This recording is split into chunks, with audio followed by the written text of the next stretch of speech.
আজি বনাম মই এটা ব্ৰইলাৰ ৰেচিপি আৰু ব্ৰইলাৰ মাংস দি পেলাই কেনেকৈ বনাব লাগে মই কৈ দিছোঁ কিখিনি বস্তু লৈছোঁ। ইয়াৰ প্ৰথমতে মই অকণমান মাংসখিনি পিঁয়াজ নহৰু আৰু অকণমান জলকীয়া গুড়ি দি পেলাই মই সানি থৈছিলোঁ আৰু লগতে মই আজি দিম ইয়াত এটা কাটি লোৱা ডাঙৰকৈ কাটি লৈছোঁ মই বন্ধাকবি পাত, তাৰ লগতে আলু আৰু অকণমান জলকীয়া কেইটামান দিছোঁ, কেঁচা জলকীয়া, পিঁয়াজ আৰু আদা নহৰু পেষ্ট। অলপ এতিয়া আমি কেনেকৈ বনাওঁ দেখুৱাই যাম। কেৰাহীখন গৰম হোৱাৰ লগে লগে অকণমান আমি তেল দি দিছোঁ। এই তেলখিনি গৰম হোৱাৰ লগে লগে অকণমান পিঁয়াজ দি দিছোঁ, লৰাই দিছোঁ।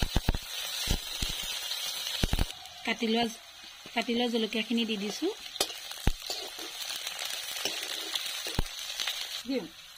পিঁয়াজখিনি অকণমান ৰংটো কালাৰটো অহাৰ পাছতে এয়া অকণমান চব আদা নহৰু পেষ্ট দি দিছোঁ।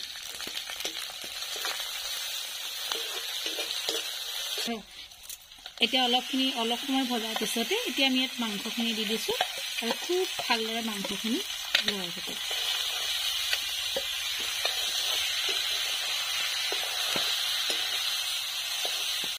অকণমান ঢাকনখন লগাই পেলাই অলপ দেৰি কাৰণে ৰাখি দিম। তাৰপিছত আকৌ বাকী ঢাকনখন দাঙি পেলাই অকণমান আকৌ লৰাই দিছোঁ।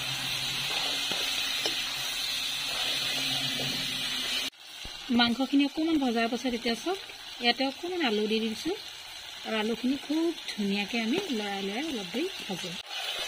আলুখিনি খুব ধুনীয়াকৈ লৰাই দিছোঁ চব।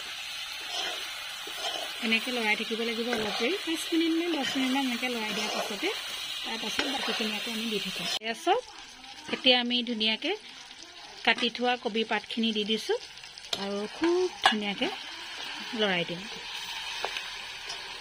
এয়া বন্ধাকবিখিনি আমি দি দিয়াৰ পাছতে এতিয়া আমি ঢাকনখন লগাই দিম আৰু অলপ দেৰি এনেকৈ ভাপতে সিজিবলৈ দিম।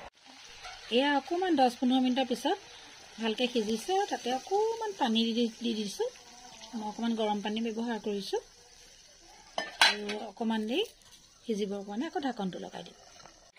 এয়া চব বন্ধাকবি পাতখিনি খুব ধুনীয়াকৈ গলি গৈছে আৰু মাংসটো খুব ধুনীয়া কালাৰ হৈছে।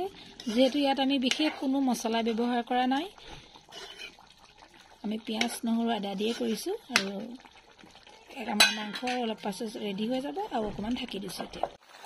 আৰু এয়া আমাৰ মাংস ৰেডি। এতিয়া অকল পৰিৱেশনতে বাকী আছে।